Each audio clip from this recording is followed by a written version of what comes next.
Hey, welcome back, guys. This is uh, another update on Cleflin Knights. This is for the gaming that happened over the week of 20 December 2016. This year's almost over and I can't believe it. Well, we last left our heroes in Varsity. Chris Ritz was in his body with the powers of Clarice Ferguson. He's up in the observation deck on the Empire State Building. This is, like I said, the Varsity is a amalgam of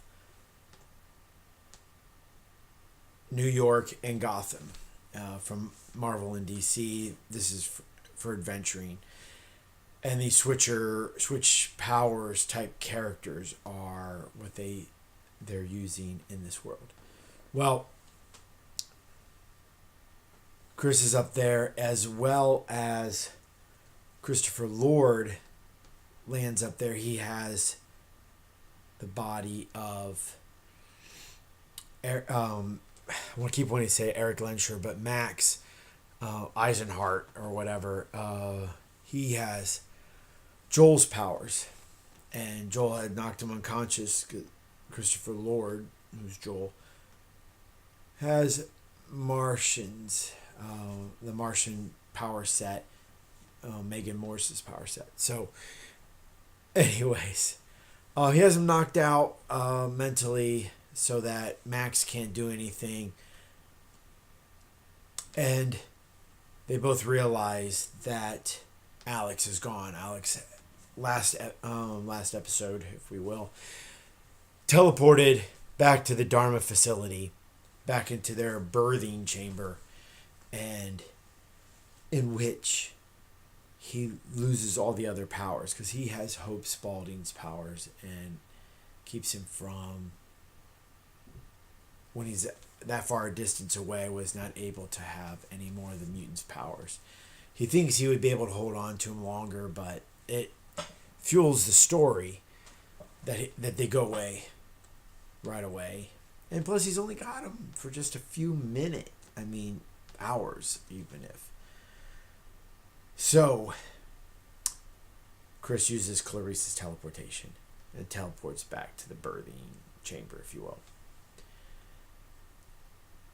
Up there in the Empire State Building, Christopher Lord, using the Martian invisibility and phasing, goes back down and detects where I think it is. It's Slade with Apocalypse's powers. Slade Wilson is on his mission, and at the same time as he's doing this, Alex finds out down there in the Dharma facilities that their first mission after they were birthed were in these new bodies in Varsity was to get these tablets, and these tablets that were up in the Empire State Building would be able to download to the facility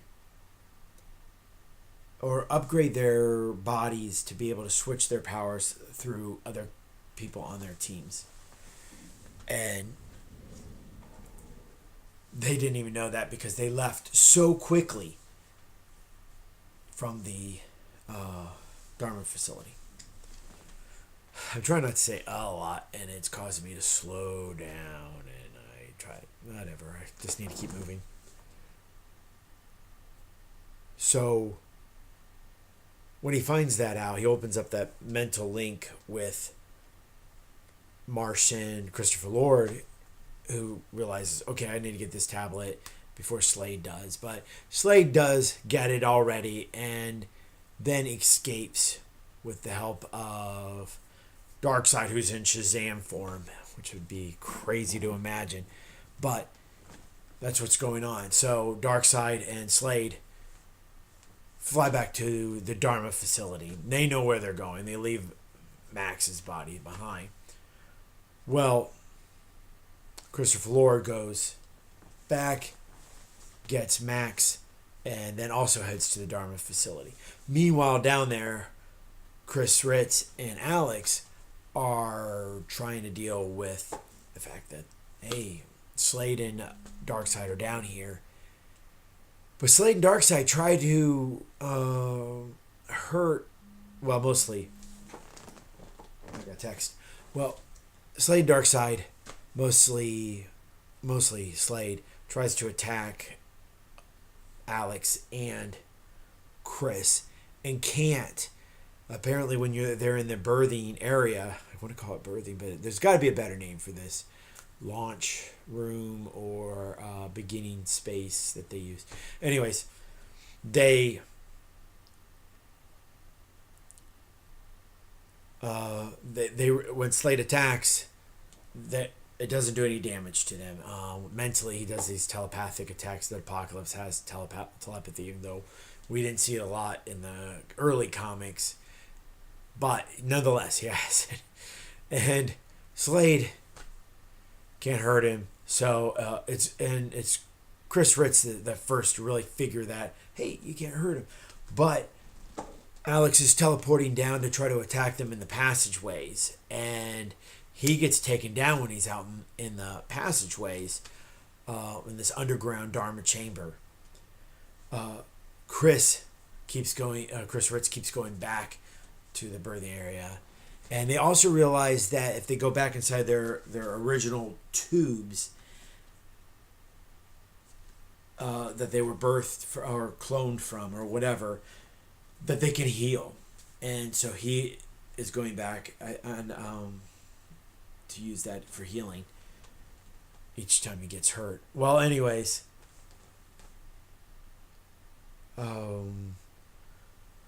Slade in Apocalypse's form is starting to use the tablet to download so that they could change their powers, and what they're going to do with that, we don't know. Alex was he had looked through and seen that, yeah, I could try to switch powers. I could see how to do that on the program, but it doesn't work, and thus he knows we really need those tablets so we can have other people's powers to maybe take on these guys, these villains. Christopher Lord makes it down there. He phases through the ground, bringing Max, dropping him off in the birthing in his area, and then goes over to the villain's birthing area, which he tries to, take Darkseid, Shazam, and pull him through the hatch and let him go. He tries to kill him right away. And it doesn't work. His powers don't work on him. You can't do anything inside those chambers. They get the download from the tablet. And then, trying to see here what happens last. Well, anyways. So Alex, once Chris Ritz brings Alex, teleports him back to the birthing area, and he's closer to Max with Christopher Lord's powers. He starts healing, and he is able to get up.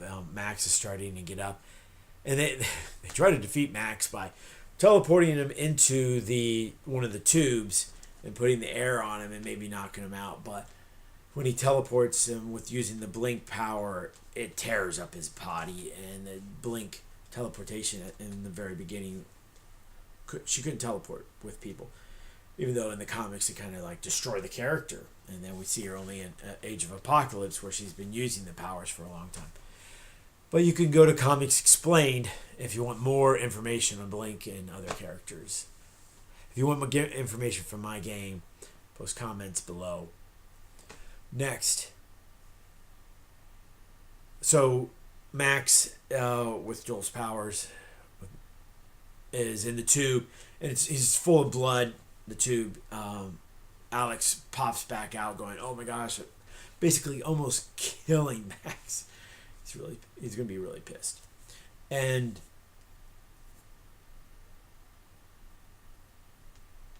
Christopher Lord, using the phasing, goes back into the villain's birthing chamber, grabs the tablet. Yeah, you can't fight the bad guys with your powers, but try to get the tablet. Brings it back, and as soon as they download the tablet's information to their docking chamber thing, the mission's complete. It goes, mission complete. And then they wake up back on their ships on Earth 10.3. 10.2. No, actually, it's Earth 210.2. Because of all of these, it's called Black World. And their ships, as we last left our heroes, they're on day 1 of this Black World adventure. And their ships are just a couple hours away from the asteroid of which they will be living on, Black World. They're waking up. The teams are waking up on their ships. I go to most of the main characters, Joel, Alex, and Chris, and wake them up, as well as the NPCs that they play on each of the teams. And so Alex wakes up on his ship. His ship is John, and his team's the Argonauts. He wakes up, gets a shower, eats breakfast, sort of things. Most of his other team is waking up. Batman, Bruce is already awake. David Aniline is awake, showers, as well as, who do I remember? Well, Charles wakes up. And Charles and Monet, if we didn't learn from last week, they're getting pretty intimate and close together. Showered together last week. Well, now this morning he wakes up and she tempts him, of course, to go take a shower together in the morning. Oh my gosh, and he's just an 18-year-old. She's 18-year-old, but she's Euro. She's not as restricted in maybe what she might want to do.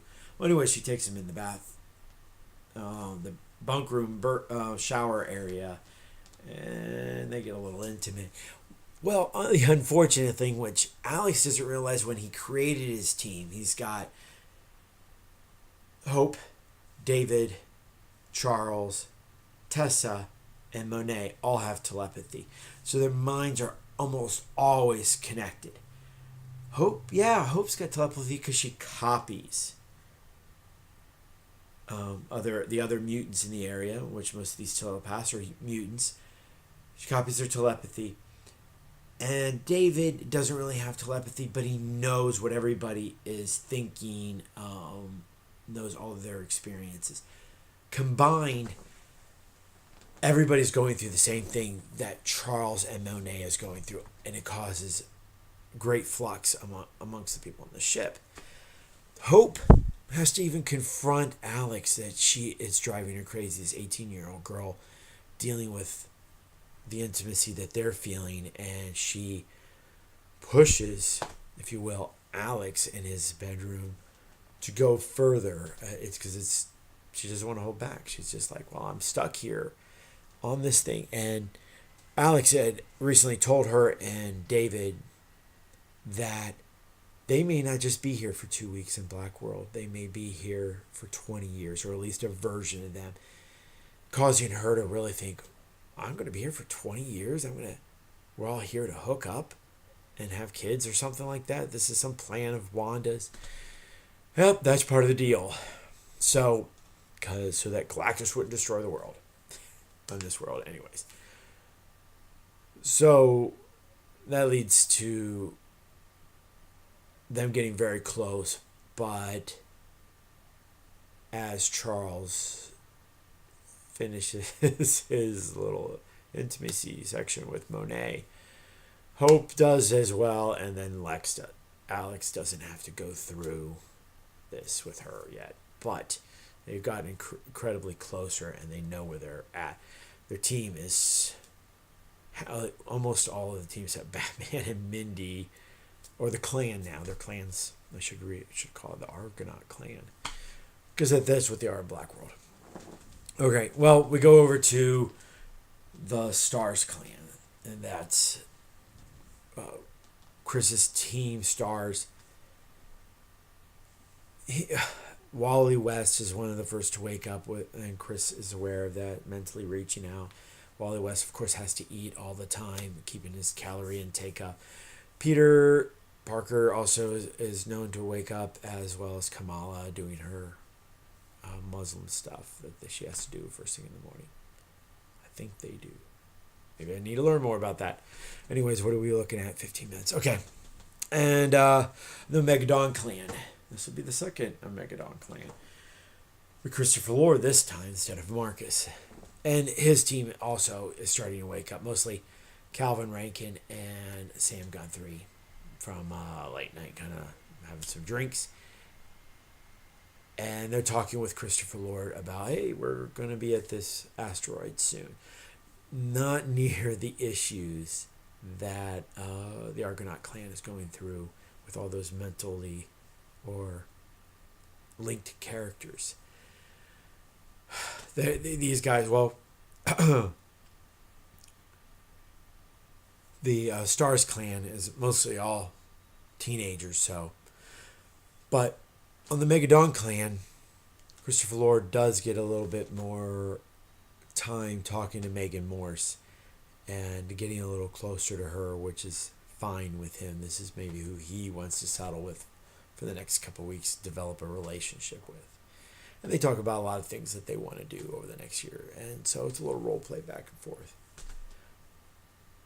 So we leave that and we go to a little bit of gaming that had happened during the week on Clefland. And that was with Ray's characters, Kyle and Heather. The Lord Kyle Moore, he's a scion of the Baron.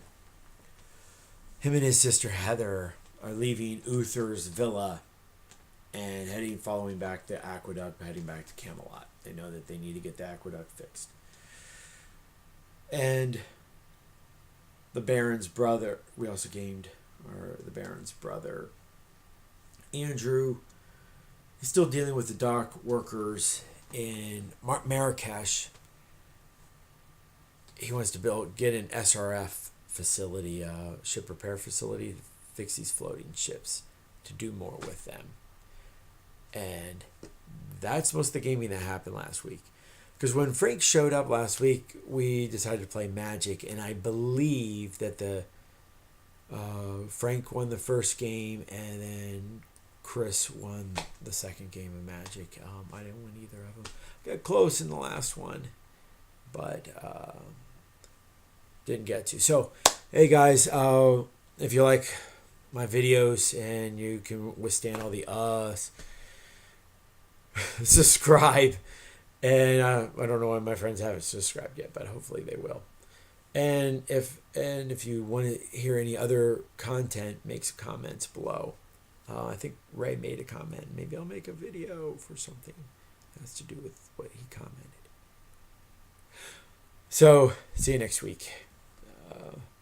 Adios.